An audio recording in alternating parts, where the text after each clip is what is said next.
They made their deal. Ontario is going to get $3 billion some just because they're going to make that transaction. 4 billion, give or take a billion. But the bottom line is, we're sitting out here. These guys make a deal. We find out. We try to knock on doors to get our input, but yet legislation gets passed just like that in Ontario. Goes on to the feds, they pass it. Kind of wash their hands, everything's okay. We make a little bit of noise, all of a sudden we're the bad guys again. The Indians are out on the highway. Why are they doing that? They messed up my life for 2 hours. I couldn't get through that line for 2 hours, and all of a sudden we're bad. How people feel for 2 hours, we felt like this for 150 years. People giving us that kind of reputation. Nobody wants to stand on the highway. We don't want to put up toll booths. That's the last thing we want to do. All we're trying to do is get government attention. And when we do that, people who get in that line who are stuck for a couple hours, we want them to call up their MPs and MPPs and tell them, deal with the issues that these people want to talk about. That's all we want. We want your support to do that. And we do try to get that out to our surrounding territory, but a lot of times the communication is not there. And a lot of times the people in our surrounding area don't know about the history. Hence, we're looking for handouts. And that's so wrong. And it's unfortunate that we don't have more people here today. We sent out letters to quite a few good townships to hear us out here.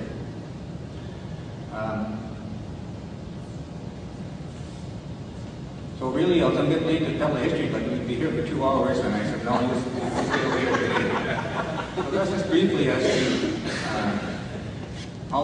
why we're here today. The struggles we've gone through, there's so many things that we could sit here today and talk about. When you talk about cuts, HST, it's one item that we decided to draw the line. I was at a meeting in Toronto on Tuesday with regards to our social services program. Right now, we're getting the same amount of money as a non-native agency in St. Marie, which is great. And I can tell you it's working so great in our community right now. We've got people that haven't seen work before, they're out working, they're doing things. And at this meeting in Toronto, they told us that they don't have any more money for us to carry on. So now they want to cut us and do the same work that the non-native agencies in Sault Ste. Marie do for less money. Unbelievable. When something good happens, they always pull a plug on us for some reason.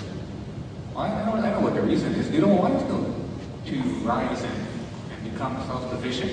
I think they still want us to keep us over here because they know if we ever go to court and fight about jurisdiction in our area, about a lot of things, they're going to lose. Our fishing rights, our timber cutting.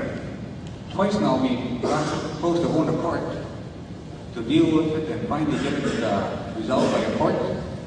The government pulled back and says, oh, we want to stay. We want to stay. We don't want to carry on. So we end up spending thousands and thousands of dollars to try and resolve an issue, and then they pull back and say, no, we're not going to go any further.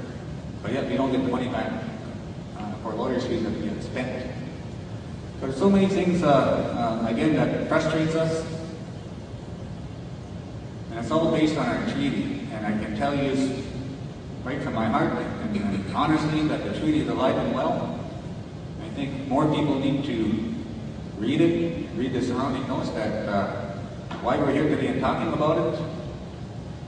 We also need to change the education curriculum in our area. They should be talking about the history here with our young people from elementary up to high school so they understand. If that happens, I'll tell you in the next generation, we will be living side by side in harmony. Because right now we're not. Because people don't know where we're coming from and why we do certain things. So education, we told the board, some members from the board yesterday that we need to change the curriculum in terms of the history of our area, tell the truth. Because we know what the truth is. A lot of people don't. And I'm not saying something that's not out there in writing or in somebody's knowledge. We're telling the truth. And all we're asking is for our non-native neighbors to pick up the treaty and read it. Find out why we do things. That's all we're asking. And the education system has to change so the truth is told at a young age. And we're not sitting at a meeting like this trying to explain something that happened over the past. So with that, I'm going to leave it at that.